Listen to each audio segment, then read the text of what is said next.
Policy डायलगको साथमा Nepal infrastructure bank limited, समृद्ध नेपालको लागि। नेपालमा सर्वाधिक डाउनलोड गरिएको हाम्रो पात्रो एप तपाईका लागि सधैँ सजिलो, सबै सजिलो, किनकि यसमा सबै छ। www.nepalwatch.com।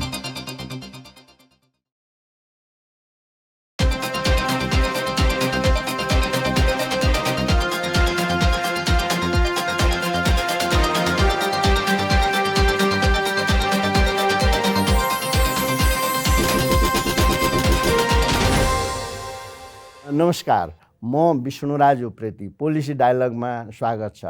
नीति अनुसन्धान प्रतिष्ठानसँगको सहकार्यमा नेपाल वाच मल्टिमिडिया प्रालीले सञ्चालन गर्ने यो कार्यक्रममा आज हामी उच्च शिक्षाका नीतिगत सवालमा बहस गर्दैछौँ। बहसमा आज हामीसँग हुनुहुन्छ त्रिभुवन विश्वविद्यालयका उपकुलपति प्राध्यापक डाक्टर शिवलाल भुषाल र काठमाडौँ विश्वविद्यालयका उपकुलपति प्राध्यापक डाक्टर भोला थापा। यहाँहरू दुवैजनालाई हार्दिक स्वागत छ। नमस्कार, धन्यवाद। सबभन्दा पहिला यहाँहरूले विश्वविद्यालयबाट नीतिगत रूपमा राज्यले सम्बोधन गर्नुपर्ने महत्त्वपूर्ण सवालहरू के देख्नुहुन्छ, जसले गर्दाखेरि हाम्रा विश्वविद्यालयहरू अझ सशक्त हुन्, हाम्रो विश्वविद्यालयको जनशक्ति चाहिँ समसामयिक देशको आवश्यकता अनुसारको होस्।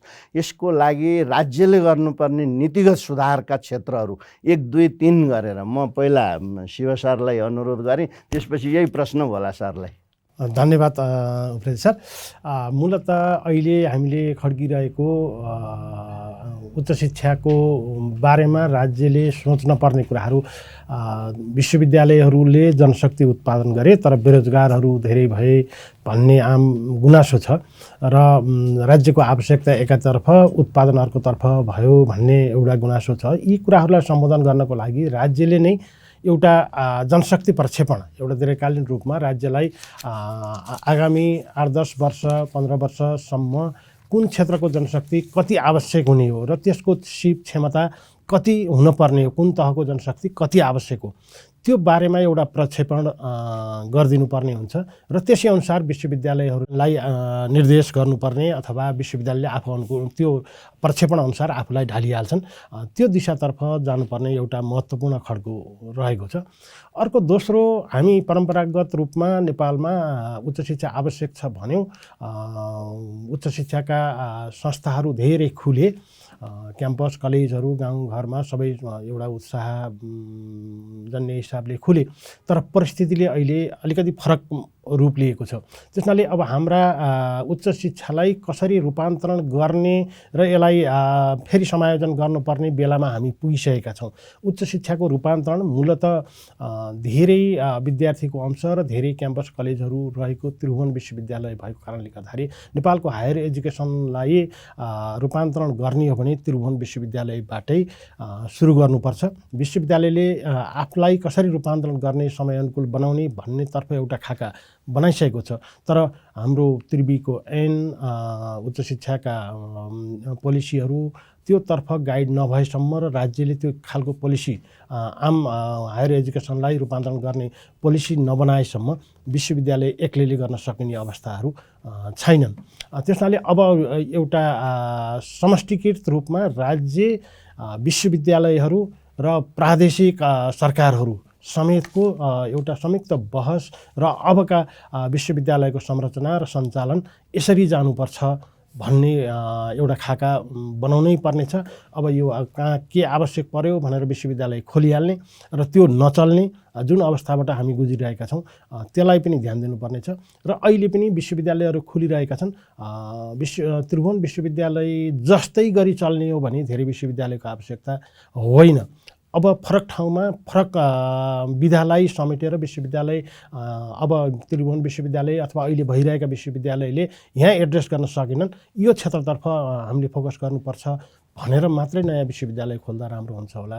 अहिले त्रिभुवन विश्वविद्यालयको एउटा विभागलाई सामान्य खर्च दिएर त्यही जनशक्ति उत्पादन गर्न सक्ने क्षमता विश्वविद्यालयसँग छ, तर नयाँ विश्वविद्यालयहरू खोलिरहेका छन्। यता भएको चाहिँ रेडी स्टिकर टाँसेका कक्षा कोठामा विद्यार्थीहरू पढिरहेका छन्। त्यसलाई व्यवस्थापन गर्नुपर्ने छ। ऊ आफ्नै किसिमले सङ्कटमा छ। तर अर्का विश्वविद्यालयमा राज्यको स्रोत साधन खर्च भइरहेछ।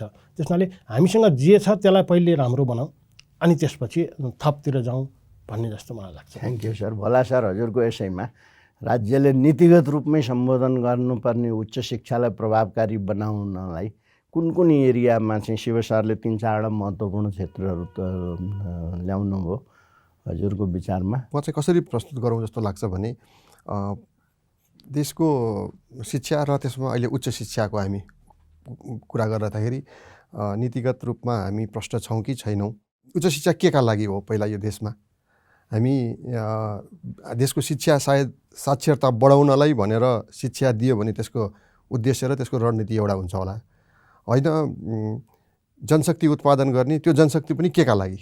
जनशक्ति त उत्पादन गरेर विदेश पनि जाने हो भने त्यो एउटा किसिमको उच्च शिक्षा होला, होइन?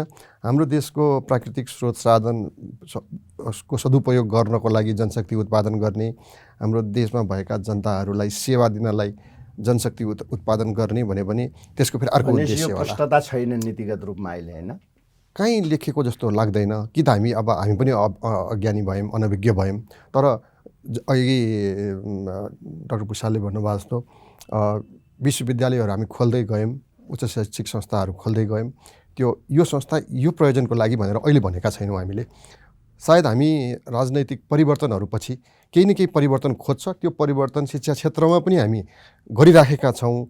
तर के का लागि भनेर त्यति धेरै होइन। जसले खोलिराखेको छ केही सोच नभइकन त खोल्नु भएको छैन, त्यसै पनि भन्नु त भएन। तर पनि त्यो प्रश्न भइदियो भने त्यो उहाँहरूलाई मात्रै नभएर अर्को उहाँहरूका समयबी अर्को संस्थाहरूलाई पनि क्लियर भयो भने राम्रो हुन्थ्यो। खोल्नेहरूको त एउटा कुरो भयो, तर अब मुख्य गरी राज्यकै धारणा भयो भने सायद त्यसले सपोर्ट गर्छ कि भन्ने। अन्यथा कस्तो भयो भने अब यो हाम्रो नयाँ संविधानले पनि उच्च शिक्षाको जिम्मेवारी पनि अलिकति बाँडिदियो नि प्रदेश सरकारलाई र हाम्रो सङ्घीय सरकारलाई पनि बाँडिदिइसकेको हुनाले कति कोअर्डिनेसन भएको छ त्यति हामीले बाहिर बसेर हेर्दा थाहा भइराखेको छैन। कहिलेकाहीँ प्रदेश सरकारले स्थापना गरिराखेको उच्च शैक्षिक संस्था अथवा विश्वविद्यालयको बारेमा शिक्षा मन्त्रालय अनभिज्ञ हुन्छ। त्यो भनेको नीति नभएर नै हो। एउटा नीति भएको भए सबैजना गर्न खोजेको त सबै राम्रैको लागि हो, तर त्यहाँ डुप्लिकेसन भइदियो भने यो वेस्ट अफ रिसोर्सेस। यसैमा अलिकति अघि शिव सरले पनि उठाउनु भएको थियो। म नीति अनुसन्धान प्रतिष्ठानमा हुँदा हामीले एउटा अध्ययन पनि गरेका थियौँ। कस्तो भने अघि ठ्याक्कै सरले भने जस्तो एउटा कुनै पनि तपाईँहरूका विश्वविद्यालयको एउटा विभागले त्यो गर्न सक्ने विषयको लागि छुट्टै विश्वविद्यालय खोलिराखिएको छ। त्यही विधा यतापट्टि चाहिँ त्यहाँ विद्यार्थी नपाएर अथवा राम्रोसँग प्रभावकारी नभएर चाहिँ चलिरहेछ। अनि फेरि सम्बन्धित मन्त्रालयले पनि नगरेर अर्कै मन्त्रालयहरू, कहिले खेलकुद मन्त्रालयले खेलकुद विश्वविद्यालय, कहिले पशुपति विश्वविद्यालय, कहिले यस्तो खालले यो व्यथिति एकदमै गएको देख्छौँ हामीले पनि। अहिले सरले शिष्ट भाषामा यो ल्याउनु भयो, नीतिगत अस्पष्टताको एउटा ज्वलन्त उदाहरण यो हो। यस्ता खालका कुराहरूलाई सम्बोधन गर्न चाहिँ के गर्नु पर्ला त भोला सर तपाईँको विचारमा? कुनै बेलामा अलिकति विशिष्टकृत सेवा अथवा शिक्षा पनि चाहिन्छ होला। हामी सधैँभरि अघि ठ्याक्कै डाक्टर भुषालले भन्नुभयो, हामी त्रिभुवन विश्वविद्यालयकै ऐन, त्रिभुवन विश्वविद्यालयकै संरचना, त्रिभुवन विश्वविद्यालयकै पाठ्यक्रम कपी गर्ने हो भने त त्रिभुवन विश्वविद्यालयको थिएन थियो नि, देशैभरि त्यो संरचना थिँदै थियो। कहिलेकाहीँ जुन त्रिभुवन विश्वविद्यालयले आफै गर्न सकेन, भ्याएन, अथवा त्यहाँ गरेकोमा हामीलाई अलिकति कमजोरी महसुस भयो भने अब विशिष्टीकृतमा गए हुन्छ। त्यसको म विरोधी पनि होइन, किन कहिलेकाहीँ विशिष्टीकृत पनि चाहिन्छ। तर भएकोलाई सम्हाल्न नसक्ने अवस्थामा अर्को कुनै विशिष्टीकृत खोलिहाल्दाखेरि त्यसले राम्रो गर्छ भन्ने कुनै ग्यारेन्टी पनि छैन नि। जस्तो काठमाडौँ विश्वविद्यालय नै स्थापना हुँदाखेरि नीतिगत रूपमा त्यो बहुविश्वविद्यालयको नीति पास भएर खुलेको हो कि होइन मलाई थाहा छैन होला। सायद त्यहाँ अब निर्णय गर्नुभन्दा अगाडि कुनै डकुमेन्ट त बनाइयो होला, तर सायद यो स्टेक होल्डर, एकाडेमिक स्टेक होल्डरमा छलफल भएर भएको जस्तो लाग्दैन। तर त्यो नहुँदाखेरि पनि विश्वविद्यालय खुल्यो, काठमाडौँ विश्वविद्यालय। काठमाडौँ विश्वविद्यालयले केही चुनौती त त्यो बेलामा त्रिभुवन विश्वविद्यालयलाई दियो र त्यसपछि अरू विश्वविद्यालयहरूले पनि खुल्यो। हामीलाई पनि चुनौती दिनुपर्छ। अब फेरि काठमाडौँ विश्वविद्यालय अथवा यो विशिष्टकृत विश्वविद्यालयहरू पनि हामी राम्रो छौँ भनेर बसेर त हुँदैन। हामीलाई पनि चुनौती दिने कि त भएका संस्थाहरू अझै त्यो उहाँहरू आफू परिवर्तन भएर आउनुपर्छ अथवा नयाँ खुल्नु पनि पर्छ। अहिले हामी एकातिर भनिराखेको छौँ धेरै विश्वविद्यालय भयो कि भनिराखेको पनि छौँ। एउटा विश्वविद्यालयमा कति विद्यार्थी हुनुपर्ने त? 500 मात्रै लिएर बस्यो भने त त्यस्ता कति सयौँ विश्वविद्यालय चाहियो।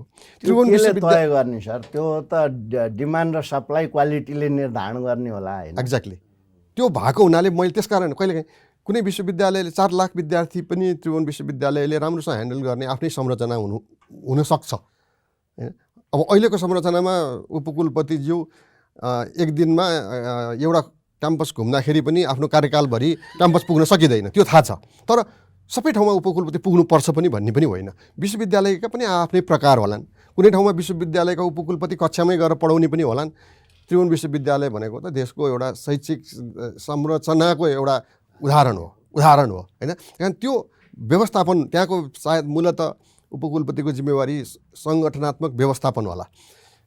त्यो त्यहाँका गुणस्तर र त्यहाँका गतिविधिहरू हेर्नलाई मोनिटर गर्न मूल्याङ्कन गर्नको लागि त्यसमा विकास विस्तारमा उहाँहरूको आफ्नो संरचना भयो भने 4 लाख भए पनि केही फरक होइन। तर हाम्रो जस्तो देशमा त्यो अहिले सम्भव देखिँदैन। सायद उहाँहरूले भोग्नुभएको के हो, उहाँहरू जानै खोज्नु भए पनि यति विकट ठाउँहरूमा पनि त क्याम्पस छ, त्यहाँ पुगेर आउन्जेलसम्म अरू कति छुटिसक्छ। त्यस कारण ठ्याक्कै यति साइजको विश्वविद्यालय भनिराख्दाखेरि अब हाम्रा अग्रजहरूले पनि बेला बेलामा भन्नुहुन्छ विश्वमा 2000 मात्रै विद्यार्थी भएका धेरै राम्रा विश्वविद्यालय छन्। तर 2000 मात्रै विद्यार्थी लिएर हाम्रो यहाँ विश्वविद्यालयको संरचनालाई धान्न सकिन्छ कि सकिँदैन? त्यो सबै जुन जति भौतिक संरचना अथवा उहाँहरूलाई दिनुपर्ने सेवा सुविधा 2000 विद्यार्थीको टाउकोमा हाल्ने हो भने त्यसको कस्ट कति पर्ला?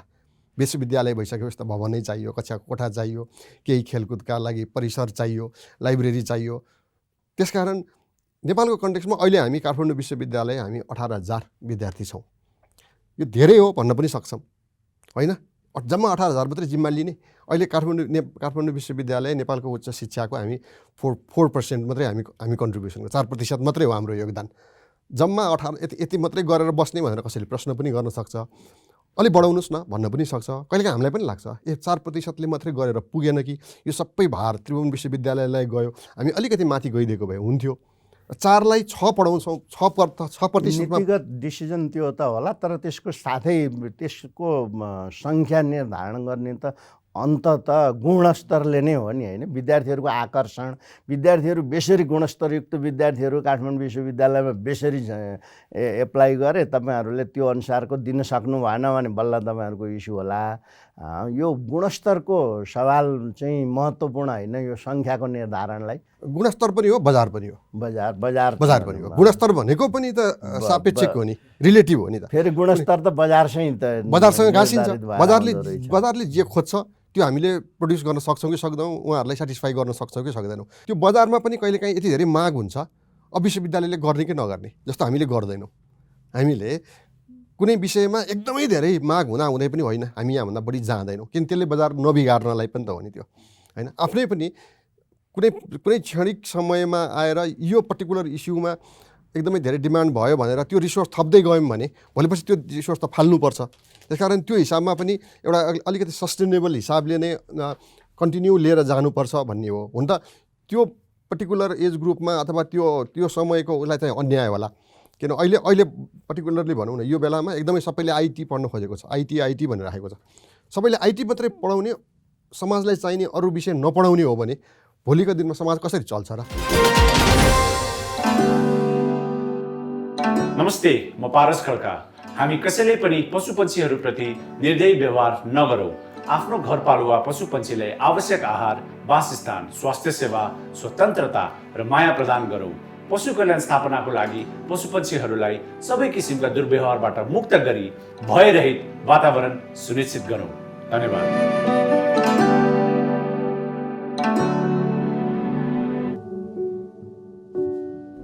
नेपाल इन्फ्रास्ट्रक्चर ब्याङ्क लिमिटेड, समृद्ध नेपालको लागि।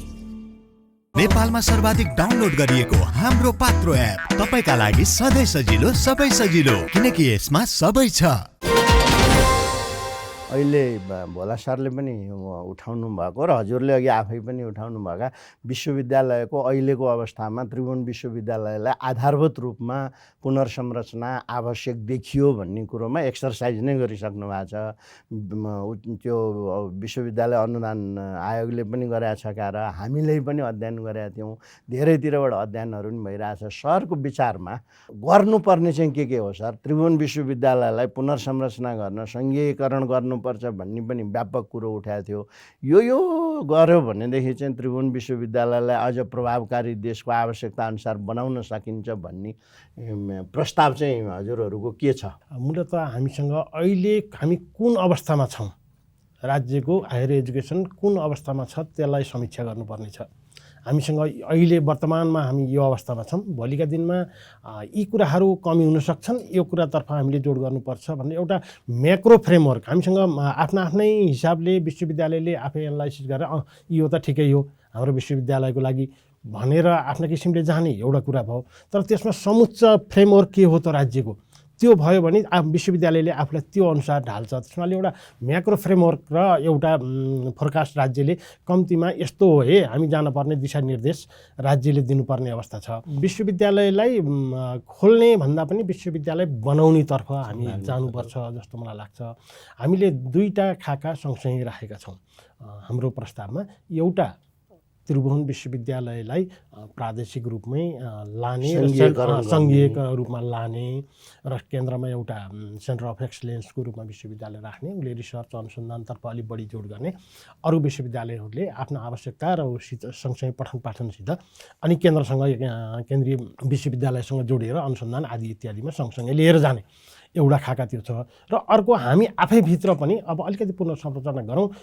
विगतमा हामीले विभिन्न विधाका विभागहरू त्यसलाई सेन्टर अफ एक्सलेन्सको रूपमा लग्यौँ, एउटा सिङ्गल विधामा हामीले एक्सलेन्सीतर्फ गयौँ। तर समयले अब इन्टरडिसिप्लिनरी मल्टिडिसिप्लिनरी कुराहरू पनि खोज्न थालिसक्यो। त्यसैले अब अलिकति स्कुलको कन्सेप्टमा पनि हामी जानुपर्छ कि विभिन्न विधाहरू रिलेटेड विधाहरूलाई एकै ठाउँ राखेर इन्टरडिसिप्लिनरी पनि बन्दै जाओस् र मल्टिडिसिप्लिनरी पनि बन्दै जाओस्, त्यो दिशातर्फ पनि जानुपर्छ कि भनेर हामीले एउटा खाका तयार गरेका छौँ।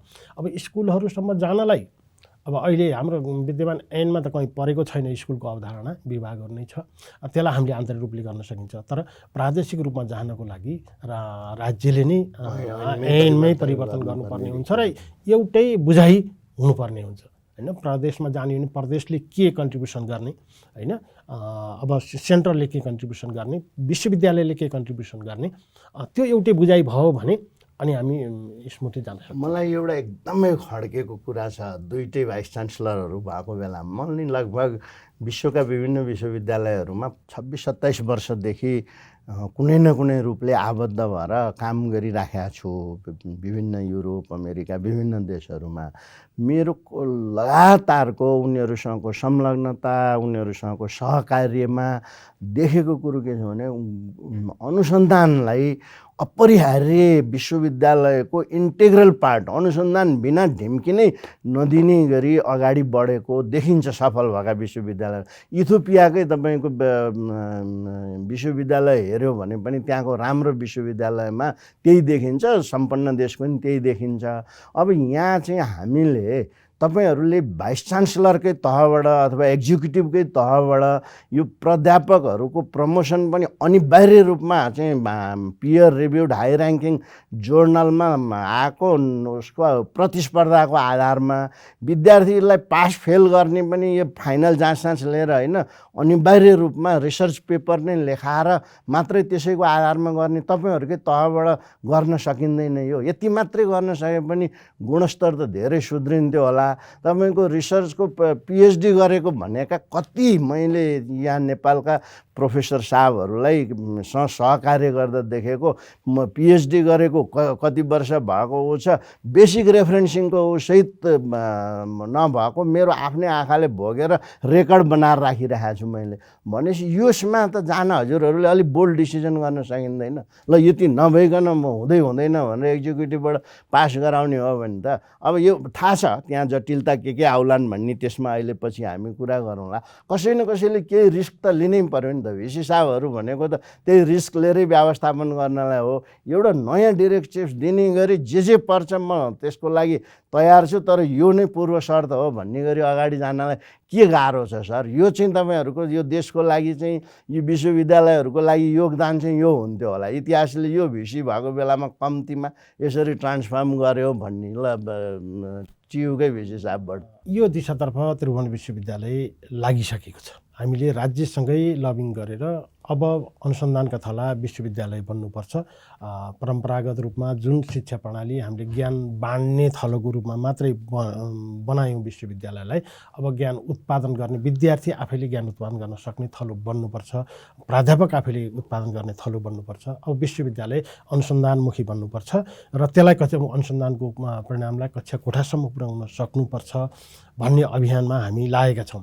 र त्यसै अभियान अनुसार हामीले राज्यसँग पनि त्यो लबिङ गऱ्यौँ र अब अनुसन्धानका थला विश्वविद्यालय बनाउनुपर्छ। राज्यले आफ्नो निर्णय त्यो दिशातर्फ गरोस्। हाम्रा राज्यका निकायहरूले गर्ने अनुसन्धान विश्वविद्यालय मार्फत गराइयोस् भनेर लामो लबिङपछि केही सपोर्ट राज्यबाट आएको छ। अहिले 10 करोड हामीसँग आएको छ। यता आन्तरिकपट्टि सपोर्ट एउटा पाटो होला, त्यो त जेनेरेट गर्न सकिन्छ। आन्तरिक रूपमा त्यो आइसकेपछि हाम्रो आफ्नो तयारी के छ भने हाम्रो लगभग 3-4 वर्ष अघिसम्म 2-2.5 करोड मात्रै खर्च हुन्थ्यो रिसर्चमा। अहिले हामीले हरेक विभाग हरेक क्याम्पस ले आफ्नो बजेटमा कम्तीमा 5% अनुसन्धानको लागि तिम्रो टोटल बजेटको अनुसन्धानको लागि बजेट छुट्याउनुपर्छ भनेर हामीले अनिवार्य गरेका छौँ। र त्यसमाले हरेक विभागले हरेक क्याम्पसहरूले आफ्नो तहबाट त्यहाँको स्तरअनुसार त्यहाँको विद्यार्थीको क्षमताअनुसार अथवा त्यहाँको प्राध्यापकको क्षमताअनुसार उहाँहरूले एउटा लेभलको रिसर्चहरू, अब हामी त बिगिनिङ फेजमा छौँ, सबै त्यो सक्षमता छैन, त्यो लेभलको रिसर्चहरू त्यहाँबाट हुन्छ। हाम्रा रिसर्च सेन्टरहरू र सेन्ट्रल डिपार्टमेन्टहरूको एउटा एक खालको एक्सलेन्स छ।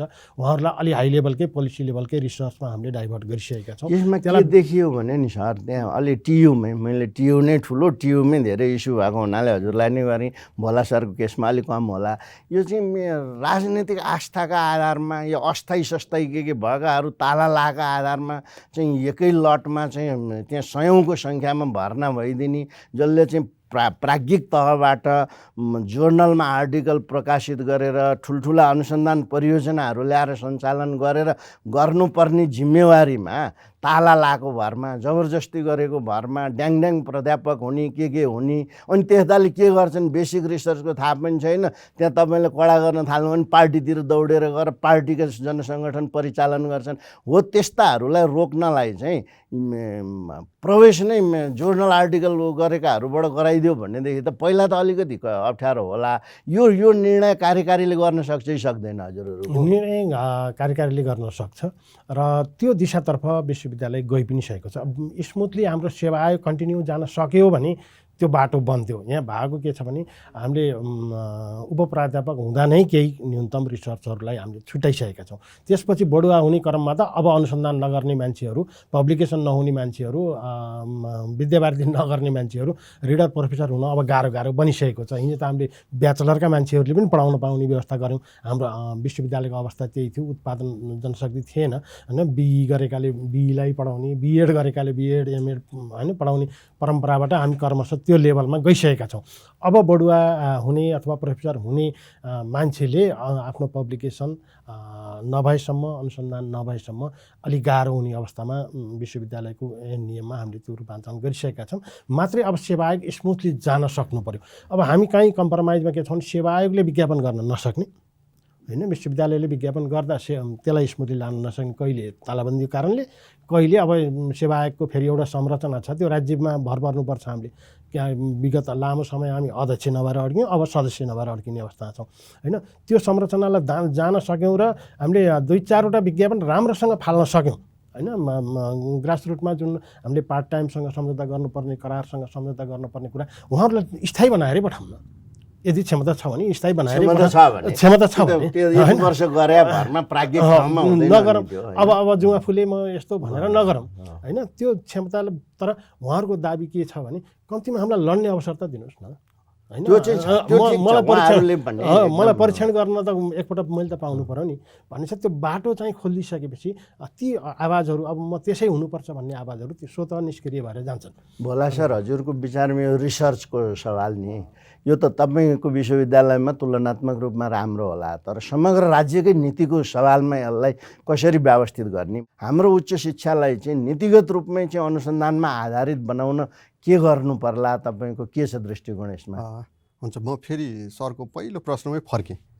पहिला हामी विश्वविद्यालय स्थापना, विश्वविद्यालय र विश्वविद्यालयसँगै म उच्च शैक्षिक संस्थाहरू पनि भन्छु। कहिलेकाहीँ विश्वविद्यालयको नाम नपाएको तर विश्वविद्यालयकै हैसियत भएको हाम्रो नेपालमा पनि संस्थाहरू छ, विशेष गरेर स्वास्थ्य विज्ञान प्रतिष्ठानहरू विश्वविद्यालयकै हैसियत हो। यी सबै किन खोलियो भन्ने कुराको पहिला ती नै फेरि म ती जान्छु। किनभने विगत हाम्रो त्रिभुवन विश्वविद्यालय स्थापना हुँदाखेरि हामी त्यहाँ साक्षर जनशक्ति उत्पादन गर्न भनेरै सुरु गऱ्यौँ। त्यो बेसिकल्ली टिचिङ युनिभर्सिटी थियो, किनभने हामी 11 र 12 पनि ती पढाउँथ्यौँ नि। हाम्रो इतिहास त त्यो हो। विश्वविद्यालय भनेको एउटा क्याम्पस जहाँ चाहिँ नि आइएससी, आइए, आइएड पढ्ने पनि विश्वविद्यालय नै थियौँ हामी। हाम्रो इतिहास त्यहाँ भइसकेपछि त्यो टिचिङ युनिभर्सिटिजहरू हो। त्यो बेलाको त्यो आवश्यकता थियो होला, त्यो बेलाको। त्यसपछि पछिल्लो समय आएपछि विश्वविद्यालय भनिसकेपछि चाहिँ यो एउटा क्याम्पस मात्रै होइन, यहाँ चाहिँ नि केही अनुसन्धान हुनुपर्छ भनेर सायद हाम्रा अग्रजहरूले पनि काठमाडौँ विश्वविद्यालयको पहिलो दशक काठमाडौँ विश्वविद्यालय नै टिचिङ युनिभर्सिटी हो, किनभने हामी आइएससी पढाउँथ्यौँ। जुन बेलादेखि अन्डर ग्रेजुएट प्रोग्रामबाट बिस्तारै हामी ग्रेजुएट प्रोग्राम र पिएचडी प्रोग्राममा जान थाल्यौँ। अनि टिचिङ कम रिसर्च युनिभर्सिटी भनेर काठमाडौँ युनिभर्सिटीलाई भनेकै हो हामीले पनि, टिचिङ प्लस रिसर्च। अब संसारमा हो धेरै विश्वविद्यालयहरू रिसर्च युनिभर्सिटी भएर गयो। जसले अन्डर ग्रेजुएट बाहेक ग्रेजुएट प्रोग्रामहरू गर्थे उहाँहरूको फोकस अघि यहाँले भन्नु वास्ता युरोपका पश्चिमा देशकाहरू रिसर्चमा गयो। र फेरि पछिल्लो दिनमा फर्केर हेरौँ। अब मैले अघि फेरि भने राज्यले यो संस्थाहरू के को लागि खोलेको? पढाउनलाई मात्रै खोजेको हो भने, खोलेको साक्षर बनाउनलाई हो भने हाम्रो उद्देश्य त्रिभुवन विश्वविद्यालयले पहिल्यै पुरा गरिसकेका थियो। यो अहिले भयभरको क्याम्पसले पुरा गर्न सक्थ्यो। अनुसन्धान गर्ने खालको विश्वविद्यालय खोलेको हो भने अब राज्यको पनि यो अनुसन्धान गर्ने संस्थालाई कसरी लगानी गर्ने अब फरक भयो नि त नीति। त्यो त फीबाट अनुसन्धान हुँदैन। र त्यहाँ पनि हेरौँ हामी टिचिङ र रिसर्च बाहेक पछिल्ला दिनका विश्वविद्यालयहरू हेरौँ। अहिले युरोपमा, युनाइटेड स्टेट्स, क्यानाडा, अस्ट्रेलियामा र इन्डियामा खुलेका विश्वविद्यालय अब स्किल टेक युनिभर्सिटिज भनेर आइरहेको छ। स्किल टेक युनिभर्सिटी भनेको फेरि रिसर्च युनिभर्सिटी होइन, किन अहिले मार्केटलाई जस्तो किसिमको जनशक्ति चाहियो त्यो जनशक्ति तयार गर्ने भनेको पछिल्ला दिनमा आएको चाहिँ स्किल टेक युनिभर्सिटी। त्यसकारण नै राज्यले कस्ता खालका विश्वविद्यालयहरूले कस्ता खालका काम गर्ने नभनेसम्म नीतिगत रूपमा यो त जहिले पनि अब सबैले रिसर्च गर्छु भनेर पनि त हुँदैन, सम्भव छैन। त्यो पनि हो, चाहिन्छ। हामी जस्तो अब काठमाडौँ विश्वविद्यालय भयौँ, अलिकति हाम्रो पनि हैसियत बढ्यो। हामीले भन्यो हामी चाहिँ नि अब अलिकति एक्सिलेन्स गर्ने हो, अरूभन्दा अलिक अगाडि बढ्ने हो भने अब रिसर्चमा गर्नु लाग्नुपर्छ है त भन्यौँ हामीले, होइन। तर त्यो भन्दै पनि मैले काठमाडौँ युनिभर्सिटीकै टोटल संरचनालाई हेर्ने हो भने हाम्रो 50% प्रोग्राम मेडिकलमा छ। अहिले मेडिकल प्रोग्राम, मेडिकल स्कुल चाहिँ नि रिसर्चमा गइसकेका छैन। बेसिकल्ली त्यो चाहिँ नि ट्रेनिङ इन्स्टिट्युट हो। बिरामीहरूलाई स्वास्थ्य सेवा दिनको लागि स्किल मात्रै दिइराखेको छौँ, तर कुनै बेलामा जानुपर्छ, अब हामी जानुपर्छ भनिरहेका छौँ। जस्तो साइन्समा, सोसियल साइन्समा, इन्जिनियरिङमा हामी बिस्तारै रिसर्चमा गयौँ।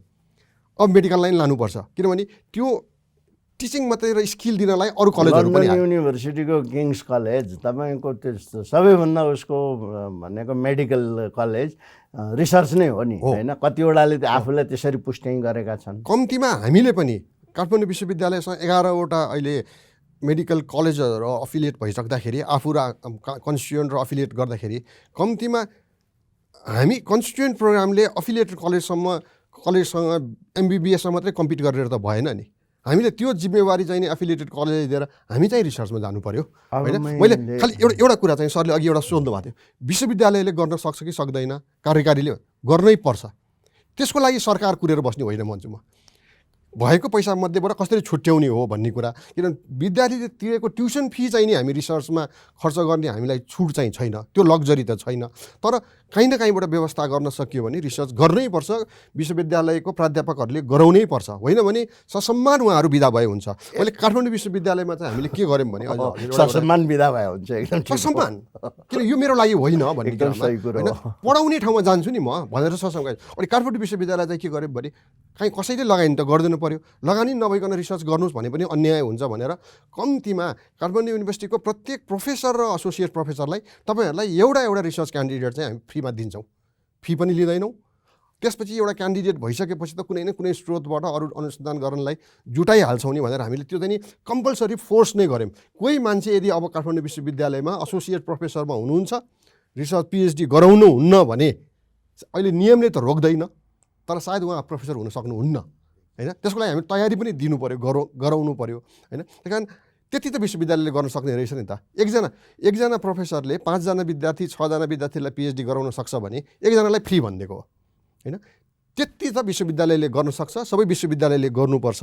र मैले खालि फेरि यहाँ अहिले चाहिँ म सर नीतिगत रूपमै सरले किन यो नीति संवाद नै भएको हुनाले कम्तीमा सङ्घले स्थापना गरेको विश्वविद्यालय अलिक सक्षम भयो भने तिमीहरू चाहिँ धेरै रिसर्चमा गर है, तिमीहरू यो अलिकति यो स्किल र एजुकेसनमा नजाऊ।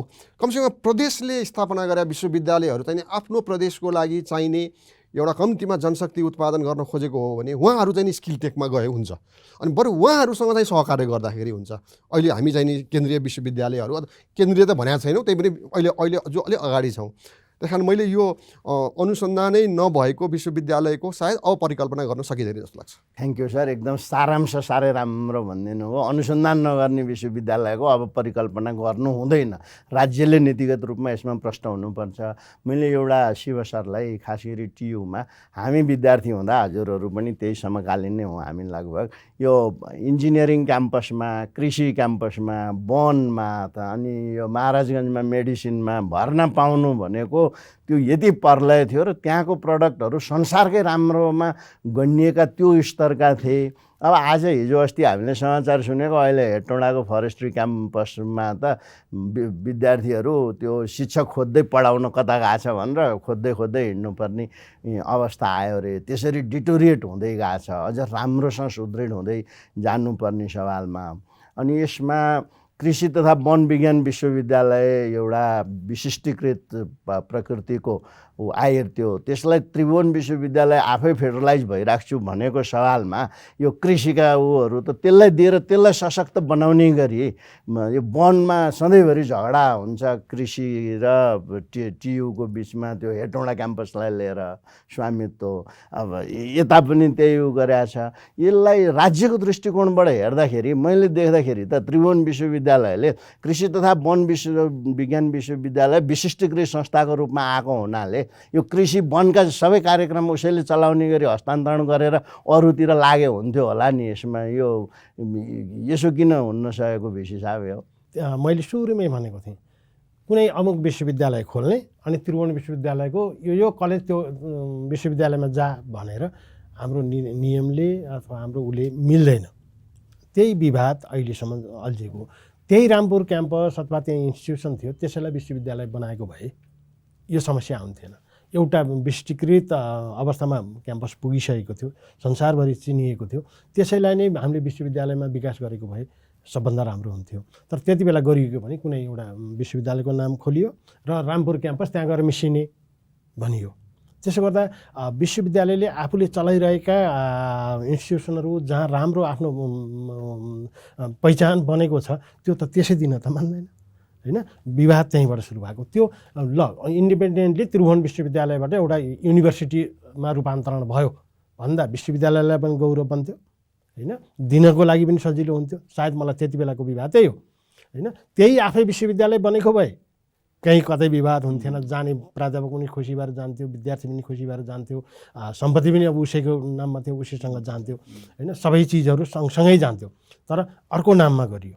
तर जे भयो नि परिणाम त अहिले अब त्यसको चाहिँ विवाद मुद्दामा जाने, प्रधानमन्त्रीले निर्णय गरेर नहुने, सर्वोच्चमा जाने कि विश्वविद्यालयहरूको चरित्र यस्तै हो त? यसरी नै जाने हो त? हामी प्राध्यापकहरू हजुरहरूले यसलाई त सँगाल्नु पर्यो नि त। एउटा जसरी हुन्छ यो चाहिँ भयो कस्तो भने हजुरले जुन अहिले इस्यु उठाउनु भयो यो स्वामित्व यो चाहिँ विश्वविद्यालयबाट हेर्दा त हजुर त भिसी भएको कारणले होला। म बाहिरको नागरिकको रूपमा हेर्दाखेरि त मलाई त यो राज्यको आवश्यकता क्याटर गर्दा जे प्रभावकारी हुन्छ त्यसरी पो गर्नु। 6 वर्षदेखि 7 वर्षदेखि मुद्दामा छ होइन। भएको अलिकति जग्गा पनि खेलकुदमा चाहिँ शक्ति लाएर पावरवालाहरूले क्रिकेटतिर लगेर उ गरिरहेका छन्। यो एउटा विश्वविद्यालयको दृष्टिकोणबाट हेर्दाखेरि यस्तो खालको व्यथितिमा त यहाँ त काहीँ न काहीँ हजुरहरूले अलिक बोल्ड स्टेप लिनुपर्ने होइन र भने मेरो नागरिकको एङ्गलबाट, सचेत नागरिकको एङ्गलबाट। किनभने म यो प्राज्ञिक क्षेत्रमा सूक्ष्म तरिकाले अध्ययन अनुसन्धान गरिराखेकै व्यक्ति भएको नाताले सरलाई यो प्रश्न सोधेको। व्यक्तिगत रूपमा त हजुरलाई अब टियुको भिसीलाई यो वनको उसमा ल्याएर विवाद सृजना गरिस् भन्ने लाग्ला, तर नागरिकको रूपमा त यो त हेर्न पाइयो नि होइन सर? कसरी यसलाई सम्बोधन? पक्कै पनि अब त्रिभुवन विश्वविद्यालय आफैमा एउटा मल्टिडिसिप्लिनरी युनिभर्सिटी हो।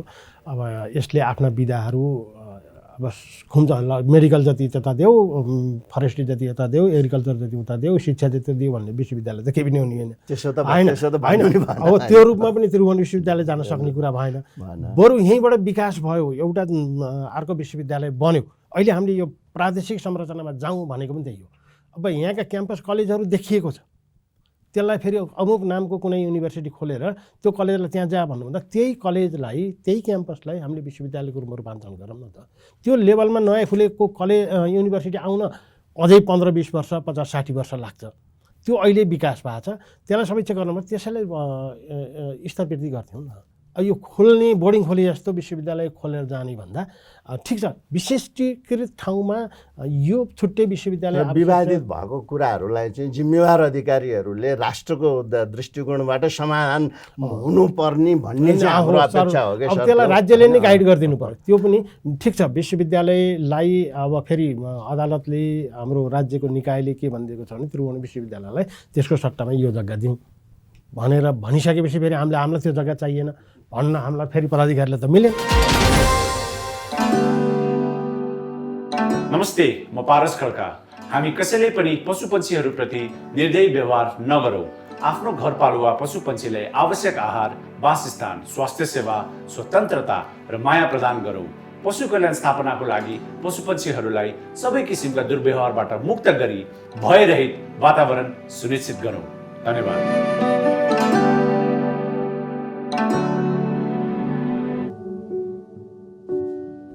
नेपाल इन्फ्रास्ट्रक्चर ब्याङ्क लिमिटेड, समृद्ध नेपालको लागि। नेपालमा सर्वाधिक डाउनलोड गरिएको हाम्रो पात्रो एप तपाईका लागि सधैँ सजिलो, सबै सजिलो, किनकि यसमा सबै छ। गभर्निङ स्ट्रक्चरतिर कुरा गरेँ। अब अहिले यो संसारमा स्थापित विश्वविद्यालयको गभर्निङ स्ट्रक्चर भन्दा हाम्रो काम नलाग्ने छ। प्रधानमन्त्री हुन् चाहिँ त्यहाँ चाहिँ कुलपति हुने, शिक्षा मन्त्री सहकुलपति हुने, अनि त्यहाँ गएर राजनैतिक भाषण गर्ने, कुरो एकथोक गर्ने, काम अर्को थोक हुने। यो चेन्ज गर्नलाई ल राज्य पनि तयार भयो, सांसदहरू तयार भए, नीतिमा परिवर्तन भयो भने अपरेसनल लेभलमा यो कतिको हुन्छ, कस्तो छ यसको? किनभने अहिले बहस त त्यसैमा आछ नि, यो ट्रस्टीको फर्ममा जाने अथवा काठमाडौँ युनिभर्सिटीको नि अलिकति फरक खालको थियो, तर पनि त्यहाँ नि कुलपति चाहिँ प्रधानमन्त्री नै हुने। त्यो कन्भोकेसनलाई पनि डेट लिएर पर्खेर प्रधानमन्त्रीको गेटमा गएर वेट गरेर उल्लिन, यस्ता खालको भएको हुनाले यसलाई यो गभर्निङ स्ट्रक्चरको इस्युलाई कसरी सम्बोधन गर्ने, सैद्धान्तिक रूपमा, व्यावहारिक रूपमा? भोला सर, त्यसपछि शिव सर। पहिला विश्वविद्यालय भनेको के हो? विश्वविद्यालय भनेको ठुलो जग्गा जमिन, 100औं बिघा जग्गा जमिन, ठुलो भवन संरचनाहरू हो कि थुप्रै क्वालिफाइड शिक्षक कर्मचारी हो कि अथवा विद्यार्थी हो? विद्यार्थी नै नहुने 1000औं बिघा जमिन भए पनि त्यो के काम लाग्ला? के हो त सर, तपाईँ मोडल डिफाइन गरिदिनु न विश्वविद्यालय। अब म त्यही भएर होइन, मेरो अग्रजहरू पनि संस्थापकदेखि लिएर मभन्दा पूर्व उपकुलपतिको पनि काम चाहिने धेरै समय काठमाडौँ विश्वविद्यालयलाई 50-100 रोपनी जग्गा भए हुन्थ्यो भनेर 8 वर्ष बिताउनु भयो। अहिले 1000 बिघा 800 बिघा हुने उपकुलपतिज्यूहरूलाई त्यो मेरो जग्गा कहाँ हो भनेर हेर्न पनि भ्याइँदैन। त्यस कारण पछि होइन भ्याइँदैन। तर म अनि फेरि यसो सम्झेर हेर्छु, अहिले नेपालमा कहिलेकाहीँ हामी पनि रोइ कराइ गर्छौँ, काठमाडौँमा नेपालमा विदेशी विश्वविद्यालयका सम्बन्धनमा 80 भन्दा बढी कलेज खुले भनेर हामी नै भनिरहेका छौँ। त्यो विश्वविद्यालयले यहाँ त्यो कलेजहरूलाई किन सम्बन्धन दियो होला? त्यसको ठुलो भवन छ, त्यसमा ठुलो शिक्षक छ होला भनेर दियो होला कि यहाँ चाहिँ विद्यार्थी होलान् भनेर दिएको होला नि? र मूलतः त मलाई लाग्छ फर्केर हेर्दाखेरि अब अहिले म जिम्मेवारीमा भइराख्दाखेरि विश्वविद्यालय भनेको चाहिँ पहिला विद्यार्थी हो, अनुसन्धानकर्ता भने विद्यार्थी हो। त्यो भएसम्म यी सबै जीवन्त हुन्छन्। होइन भने जग्गा भयो भने जङ्गल बन्ला, घर भयो भने त्यो पार्टी बन्छ। त्यो हामीले त्यही कारण त्यहाँबाट विद्यार्थी मूल केन्द्रमा छ कि छैन त्यो चाहिँ विश्वविद्यालय हो भन्छु। त्यो विद्यार्थीहरुमा त टियु त एकदम बेस्ट उसमा आइगयो। त्यो विद्यार्थीहरूलाई दिने सबै सेवा सुविधा र उसलाई जुन कारणले उनीहरूलाई हामी इनरोल गर्छौँ त्यो पुरा गर्ने जिम्मेवारी पुरा गराउने चाहिँ गभर्नेन्स हो। क्वालिटीको प्रोफेसर पनि त चाहिएला नि। प्रोफेसर पनि हो त्यो होइन, त्यसको गभर्नेन्सको कुरा हो। जुन बेला काठमाडौँ विश्वविद्यालय स्थापना भयो हामी त सगर्व इतिहास भनिराखेका छौँ नि। हामी त्रिभुवन विश्वविद्यालयको एउटा सम्बन्धन प्राप्त भ्याली क्याम्पसको विस्तारित स्वरूप हो, त्यहाँबाट हामी ग्रो गरेको हो भने हामी सगर्व इतिहास भनिराखेका छौँ। त्यो भनिराख्दाखेरि तत्कालीन अवस्थामा राजा कुलपति हुने सिस्टमबाट राजाले समय दिन नसक्या होला सायद त्रिभुवन विश्वविद्यालयमा, त्यही रियलाइज गरेर राजाभन्दा त प्रधानमन्त्रीले दिनुहुन्छ नि भनेर नै कुलपति बनाएको होला। तर पछिल्लो समयमा हाम्रो राजनैतिक त्यो परिवर्तन भइसकेपछि, राजतन्त्र हटाइसकेपछि एक पुस्तक थोपरिएको नि हो नि। प्रधानमन्त्री अब एउटा एक्जिक्युटिभ अथोरिटी कुलपति हुनुपर्छ, हुन्छ हुँदैन, पर्छ पर्दैन, त्यो सबै बहसको विषय होला। त्यसलाई फेरि कुनै न कुनै बेलामा निराकरण गर्दै जाउँला। म त्यति नेगेटिभ पनि हुन्न। कम्तीमा काठमाडौँ विश्वविद्यालयको सवालमा हामीले अनुरोध गरेको बेलामा हामीले समय नपाएको भनेको छैन। देशान्तर गर्नुहोस्, सभा गर्नुहोस्, त्यति मात्रै त हो नि। प्रधानमन्त्रीको हाम्रो लागि आवश्यकता हाम्रो सभामा बसेर हाम्रो नियम पास गरिदिने हो, हाम्रो वार्षिक कार्यक्रम पास गरिदिने हो, बजेट पास गरिदिने हो र ग्रेस लिस्ट पास गरिदिने हो। प्रधानमन्त्रीको काम त्यति नै हो।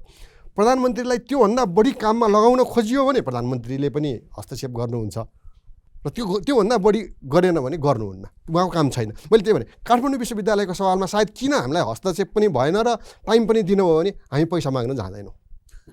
पैसा माग्न नगएपछि उहाँले हुन्छ म आउँछु भन्नुहुन्छ होला। सायद सरहरूलाई गाह्रो छ, किन सञ्चालनै गर्न सक्नुहुन्न।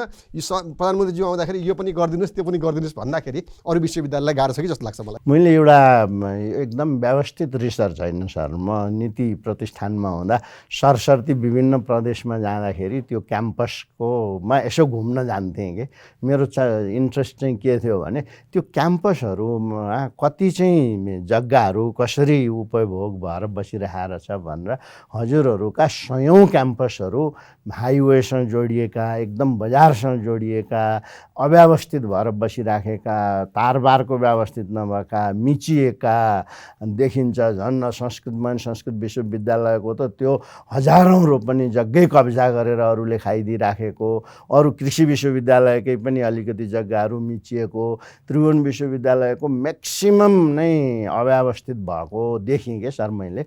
अनि यसो त्यति बेला मैले सोचेको थिएँ कम्पाउन्डकै रूपमा मात्रै यो टियुका जग्गाहरूलाई व्यवस्थित गरेर त्यहाँ चाहिँ सटर, कम्पाउन्ड बारको सट्टा चाहिँ सटरै मात्रै बनाइदिने हो भने बुटोल क्याम्पसको यसो मैले हेरेको थिएँ त्यहाँ चाहिँ 100औं मिटर जग्गाहरूमा चाहिँ एउटा सटर बनाइदिँदाखेरि त्रिभुवन विश्वविद्यालय वर्षको 8-10 अरब त त्यो भाडैबाट आउने रहेछ। त्यो एउटा सानो कम्पोनेन्ट एउटा एडमिनिस्ट्रेटिभ युनिटलाई जिम्मा लाएर, हुन त अब त्यसको फेरि त्यो सीमाको विवाद त अलि टियुले मात्रै नसक्ला कतिपय केसमा, तर जे सकिन्छ त्यही गरे पनि 8-10 अरब रुपियाँ त टियुलाई आफ्नो आन्तरिक रूपबाटै सञ्चालन हुन सक्ने जस्तो लागेको थियो मलाई होइन। अब त्यो बाहिरबाट देख्दाखेरिको त्यहाँका भित्रका कुराहरू त थाहा भएन।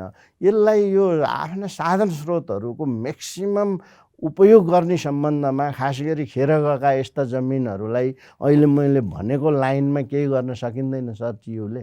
सधैँभरि अब त्यो अहिले भिसी साहबले एकदमै भोला सरले छर्लङ्गै भन्नुभयो कि अब तिनीहरू चाहिँ पैसा माग्न जानुपर्ने भएपछि अनि अब एउटा सचिवले घुमाइदिन्छ। त्रिभुवन विश्वविद्यालयको निर्णयकर्ताहरूलाई एउटा सामान्य सरकारको सचिवले जसको जिम्मेवारी कार्यकारी मात्रै हो त्यो सहजीकरण गर्ने हो होइन, त्यसले चाहिँ गरिदिन्छ भने यसलाई चाहिँ वैकल्पिक उपायहरूमा त्रिवेणीलाई त एकदम धेरै देख्छु म। यसमा के सोचाइ छ, के गर्न सकिन्छ? त्रिभुवन विश्वविद्यालयका क्याम्पसहरूका जग्गा खास गरिकन तराईतिरका क्याम्पसहरू, पहाडमा त्यति साह्रो धेरै त होइन, तराईतिरका क्याम्पसहरूका जग्गा अधिकांश त दाताहरूले दिएका जग्गाहरू। त्यति बेला ती कुनै बन्जरमा थिए होइन, कुनै एरियामा खेतमा खलिहानहरू थिए, ती जग्गाहरू दाताहरूले उपलब्ध गराउनुभयो। त्यहीँ हाम्रा क्याम्पस कलेजहरू खुले। कतिपय क्याम्पसका नाम नै उहाँ दाताहरूकै नाममा छन्। अब त्यसलाई हामीले व्यावसायिक प्रयोजनमा अब लानको लागि केही ठाउँहरूमा पहल भएको छ। हामीले नीतिगत निर्णयहरू पनि गरिसकेका छौँ। क्याम्पसले यसरी जग्गाहरू लिजमा दिन सक्ने अथवा त्यहाँ सटरहरू निर्माण गर्न सक्ने प्रावधानहरू बनेका छन्। अब अहिले के छ भने सटर बनाउनलाई त फेरि कसैलाई दिनु पऱ्यो अथवा आफूसँग स्रोत छैन। कर्मश क्याम्पसले आफ्नो व्यवस्थापन गरेर त्यसलाई तारबार गर्ने, आवश्यक ठाउँमा सडकहरू दिने, बनाउने कामहरू केही क्याम्पसहरूमा सुरु भइसकेको छ है। हामीले जुन भरतपुरमा जानुभयो भने अहिले वरिपरि उहाँहरूले सडकहरू निर्माण गर्नुभएको छ। त्यस्तै बुटोल क्याम्पसमा पनि एकपल्ट बहसमा आएको थियो र पछि अहिले त्यो उहाँहरूको के आन्तरिक विवादले अथवा के कारणले रोकिएको छ, त्यो पनि एउटा लाइनमै छ। यस्ता जुन सेन्टरमा भए अहिले बनेका, अहिले सेन्टर भने ती क्याम्पसहरू कलेजहरू, त्यसलाई अधिकतम उपयोग गर्न सकिन्छ। अब त्यो दिशातर्फ जानुपर्छ। अब भएको के हो भने स्रोत साधनले सम्पन्न छौँ, नेपाली अविकसित छौँ नि, त्यस्तै अवस्थामा त्यहाँ स्रोत जग्गाको स्रोत भयो, त्यसलाई बनाउने स्रोत फेरि एकपटक हामीले सपोर्ट खोज्नुपर्छ विभिन्न। अनि यसमा त राज्यले पनि ल यसरी गयो भने तिमीहरूलाई हामीले एकपटक लगानी गऱ्यौँ भने तिमीहरूको त्यहाँबाट स्मुथली आउने बाटो छ भन्ने हिसाबमा। अनि अघि एउटा हजुरले भन्दै हुनुहुन्थ्यो यो म नीतिमै हुँदा एउटा के देखियो भने अत्याधिक मात्रामा अनुसन्धान परामर्शको नाममा मन्त्रालयहरूमा ठुलो परिणाममा रकम हुँदो रहेछ।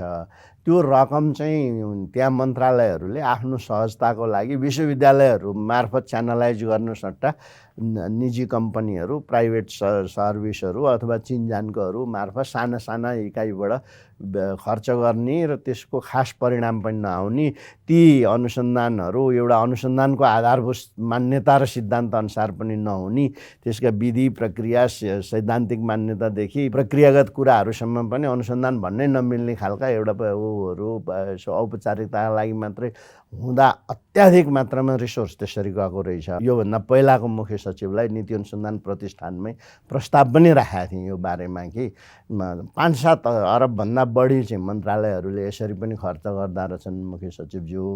यो पैसा चाहिँ अनुसन्धान गर्ने प्राज्ञिक संस्थाहरू मार्फत, राज्यकै प्राज्ञिक संस्थाहरू मार्फत यसलाई चाहिँ परिचालन गर्यो भने विश्वविद्यालयहरू छन् त्यहाँ पठाउँदाखेरि पनि हुन्थ्यो होला भन्दा उहाँले निकै सकारात्मक भएर एकदम यो त एकदम राम्रो कुरो हो, यो गर्नु पर्यो भनेर लाग्नु भएको थियो।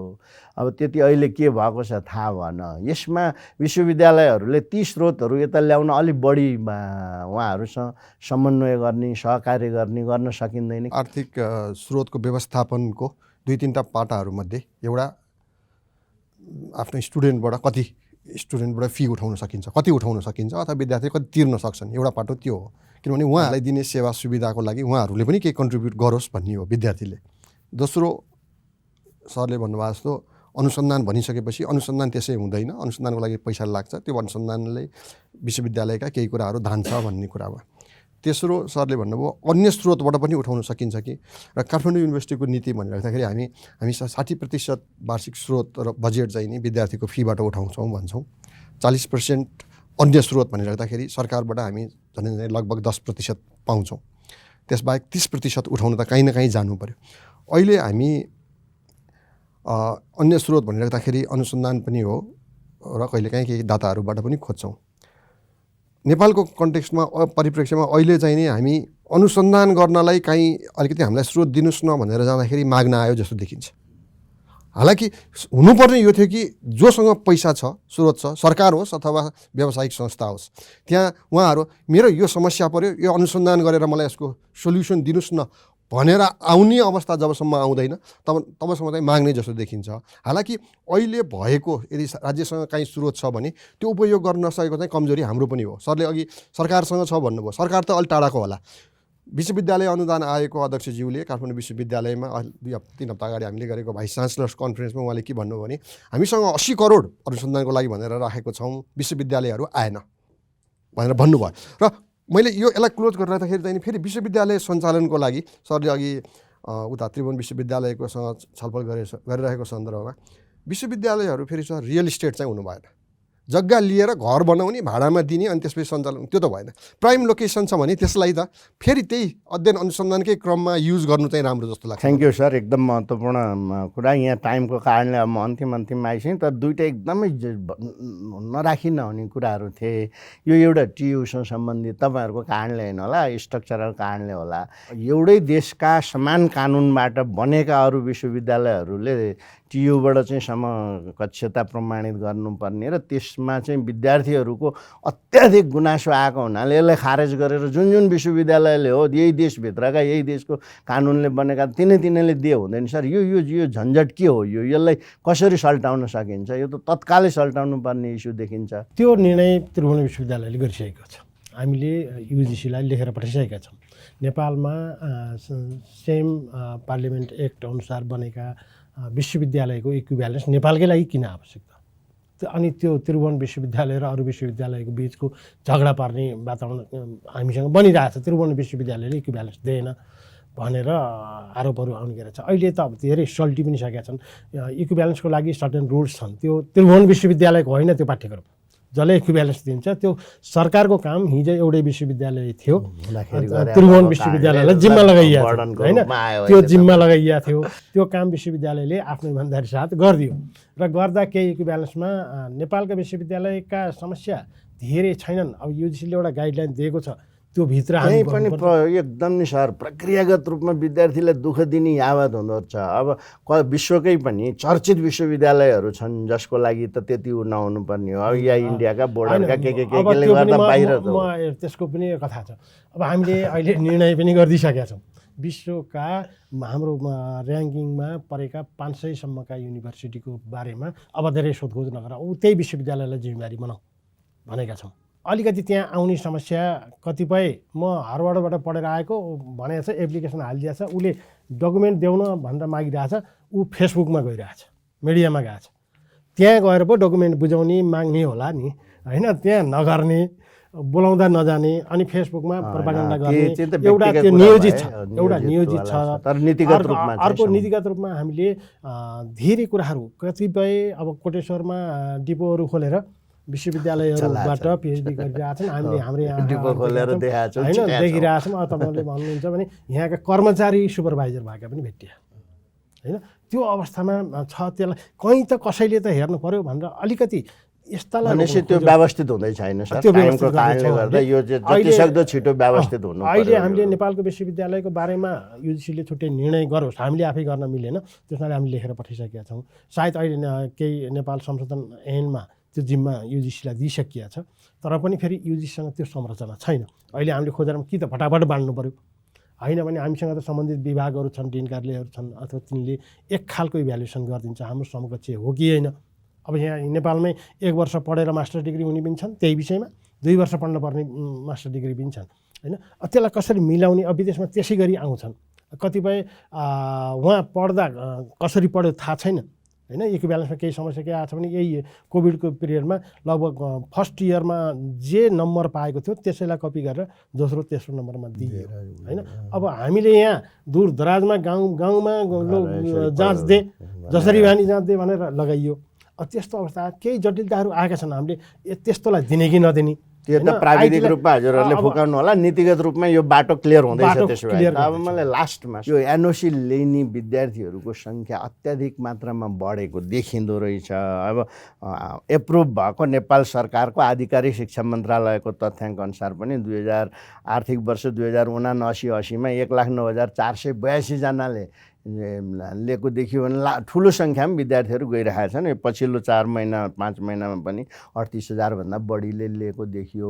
एकातिर विद्यार्थीहरू यसरी गइरहेका छन्, अर्कोतिर हाम्रो विश्वविद्यालयले पनि संसारभरिका राम्रा विद्यार्थीहरू प्राध्यापकहरू तान्ने अवस्था हुनुपर्ने, यो एनओसी लिनेको सङ्ख्यालाई यहीँ आकर्षित गर्न र विदेशी विद्यार्थी र प्राध्यापकहरू ल्याउनलाई चाहिँ विश्वविद्यालयहरूले के रणनीति लिएका छन्, के गर्नुपर्छ, ती 3वटा शब्दमा, ती 3वटा बुँदामा दुवै भिसी साहबहरूलाई मैले केयुले के गर्ने, टियुले के गर्नुहुन्छ। विश्वविद्यालय भएर विश्वकै विद्यार्थीहरू ल्याउनको लागि काठमाडौँ विश्वविद्यालयमा हामीले सबै प्रोग्राममा 10% सिट रिजर्भ गरेका छौँ।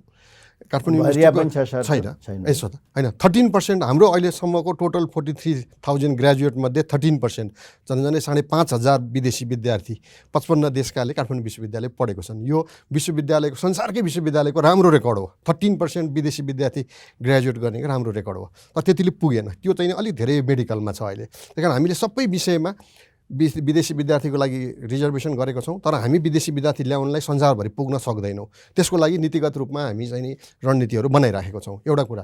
दोस्रो, नेपाली विद्यार्थीहरू विदेशमा गए, उनीहरूले पढ्न खोजेको विद्यार्थी कोर्स नपाएर गएको रहेछन् भने त्यो कोर्स डेभलप गर्नु पर्यो, होइन? कामको लागि यो सबै विद्यार्थी विदेशमा गएको छन् भने जहाँ नेपाली विद्यार्थी जान्छन् काठमाडौँ विश्वविद्यालय पनि त्यहीँ जाने हो। अहिले काठमाडौँ विश्वविद्यालयले गत अगस्तदेखि हामीले भारतको तिरुपतिमा योगिक साइन्स एन्ड वेलबिङको कार्यक्रम सुरु गऱ्यौँ। अहिले 6 जना मात्रै विद्यार्थी छन्। जहाँ विद्यार्थी जान्छन् केही त्यही जाने। तपाईँहरूको हाम्रो नीति छ। हजुरहरूको के? हामी त विगतमा नेपालको त्रिभुवन विश्वविद्यालयमा भनौँ न परम्परा के थियो भने नागरिकता लिएर भर्ना आउनुपर्ने, होइन? स्कलरसिप पाउँदा नागरिकता चाहिनु पर्ने, नेपाली नागरिकता, होइन? त्यो ट्रेन्डबाट आएको विश्वविद्यालयले अहिले अब विभिन्न विधाहरूमा, विधागत रूपमा सबै विषयमा त्रिभुवन विश्वविद्यालयमै आउँछ पढ्न भन्ने त हुँदैन। केही विशिष्टकृत विधाहरू छन्, जस्तै हाम्रो माउन्टेन साइन्स पढ्नको लागि नेपालमै विकास गर्दा राम्रो होला, होइन? माउन्टेन टुरिज्मको लागि यहाँ विकास गर्न सकेला, जस्तै हाम्रो यौगिक साइन्सहरू गर्दा यहीँ विकास गर्न सकेला। केही टिपिकल विषयहरू छन् जहाँ हामीले, जस्तै मेडिकलमा हुनसक्छ। अब मेडिकलमा त केही विवाद भएरै अब यो सरहरूले त्यो फेस गर्नुभयो, हामी कहाँ त्यो फेस भयो। विदेशीहरूलाई अलि विवाद भएको कारणले लिउन सक्ने एउटा राम्रो थलो हो। अहिले विश्वविद्यालयले ती बाटाहरू क्रमशः खोल्दै जान थालेको छ, त्यो दिशातर्फ गइरहेका छौँ। विदेशी विद्यार्थीहरूको सवालमा, लिउने सवालमा अझै त्यो ट्रेन्ड अलि रफ्तारमा जानुपर्ने छ। केही हामीसँग त कति छन् भनेर रेकर्ड पनि अझ व्यवस्थित भइसकेका छैन। केही कार्यक्रमहरू विदेशी भाषा कार्यक्रम विश्व भाषामा सुरु पनि गरिसकेका छौँ। त्यो क्याम्पस नै त्यसको लागि डेडिकेसन गरेका छौँ। विदेश जाने विद्यार्थी जुन एनओसी ल्याउनेको बारेमा अब विश्वविद्यालयलाई मात्रै गाली गरेर होला जस्तो मलाई लाग्दैन। तपाईँ होइन आलोचना, तपाईँ हामीलाई पनि आलोचना गर्नुपर्ने भयो। एज अ अभिभावक मैले त्यो पल्लो घरको गयो त किन जान्नुहोस् भनेर मेरो छोरालाई घचघचाउने जुन अभिभावक नै जिम्मेवार हो, हाम्रो त्यो साइकोलोजीमा पनि चेन्ज हुनु पर्यो। अभिभावक जाँदा सबै हुन्छ महत्त्वपूर्ण। बिचरा दुःख पाएका छन् विद्यार्थीहरू। दुईटा कुरा रहेछ एनओसीमा, एउटा हामीले क्वालिटी दिनुपर्ने, अर्को चाहिँ अभिभावकहरू, राज्यका अरू निकायहरू जिम्मेवार हुनु पर्यो। हस्, हामी कार्यक्रमको अन्तिममा आइपुगेका छौँ। आज हामीले उच्च शिक्षाको नीतिगत सवालहरूलाई कसरी सम्बोधन गर्ने भन्ने बारेमा बहस गऱ्यौँ र यसको प्रमुख सवालहरू दुवै भाइस चान्सलरहरूले उठाउनु भएको, सुझाव दिनुभएको कुरा चाहिँ के छ भने सबभन्दा पहिला राज्य, हाम्रो शिक्षा मन्त्रालय, त्योभन्दा पनि माथि प्रधानमन्त्री कार्यालय, प्रधानमन्त्रीज्यू लगायत राज्यले उच्च शिक्षा के का लागि भन्ने एउटा नीतिगत स्पष्टता गरिसकेपछि यसैको आधारमा कस्तो खालको विश्वविद्यालय कहाँ, कसरी, के, किन, यसका शासकीय शैलीहरू के हुन सक्छन् भन्ने बारेमा तय हुने हुनाले सबैभन्दा पहिला नेपाल सरकारले यो कुरालाई ध्यान दिनुपर्ने कुराहरू हामीले उठायौँ।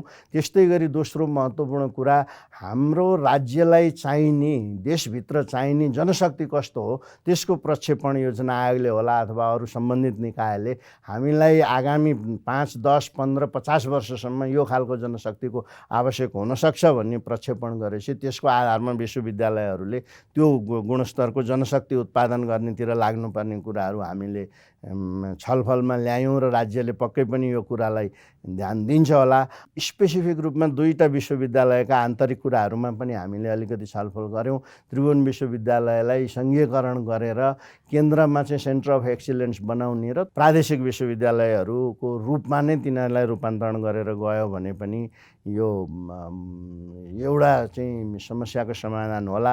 जताततै बिना आवश्यकता, बिना विश्लेषण, बिना नीतिगत रूपमा विश्वविद्यालयहरू खोल्दै जाँदाखेरि यो चाहिँ राज्यको लागि भारको रूपमा मात्रै देखिने हो कि भन्ने खालको चिन्ता पनि दुवै हिसाबबाट आएको छ र यसलाई राज्यले एउटा नीतिगत रूपमा प्रष्ट बनाउनु पर्छ भन्ने कुराहरू छ। अर्को महत्त्वपूर्ण पक्ष भनेको राज्यको तहबाट र विश्वविद्यालयहरूको तहबाट पनि यो अहिले सङ्घीय संरचनाको अवधारणा अनुसार उच्च शिक्षा चाहिँ सङ्घ पनि प्रदेश पनि दुवैलाई दिएको हुनाले यसको समन्वय, सहकार्य नीतिगत रूपमा प्रष्ट भएर त्यही अनुसार अगाडि जानुपर्छ भन्ने कुरोहरू पनि आयो। विश्वविद्यालयहरूका साधन स्रोतहरू परिचालनमा अझ प्रभावकारी बनाउने र राज्यले अनुसन्धानको लागि प्राथमिकता दिने र विश्वविद्यालयले आफैले पनि कार्यकारी तहबाट नै अनुसन्धानलाई अनिवार्य गराउँदै लाने कुराहरू र विश्वविद्यालयमा चाहिँ अनावश्यक रूपको राजनीतिकरण गर्ने कुराहरूलाई चाहिँ बन्द गराउने कुराहरूमा राजनीतिक शक्तिहरूले सहयोग गर्नुपर्छ र विश्वविद्यालयले यसमा चाहिँ अलिक कडाइका साथ उभिनुपर्छ भन्ने लगायतका नीतिगत सवालहरू हामीले आज उठाएका छौँ। अवश्य पनि शिक्षा मन्त्रालयले, प्रधानमन्त्रीजीहरूले यो कुरालाई ध्यान दिनुहुन्छ होला। दुवै भिसी साहबहरूले यो खुला रूपमा आफ्ना महत्त्वपूर्ण भनाइहरू राखिदिनु हो। नीतिगत रूपमा यसले पक्कै पनि केही न केही सहयोग पुर्याउला भन्ने आशाका साथ म दुवै भोला सर, काठमाडौँ विश्वविद्यालयको उपकुलपति, शिव सर, त्रिभुवन विश्वविद्यालयको उपकुलपति दुवैलाई धन्यवाद दिन्छु र आदरणीय दर्शक महानुभावहरूसम्म पनि बिदा हुन्छु। धन्यवाद, नमस्कार।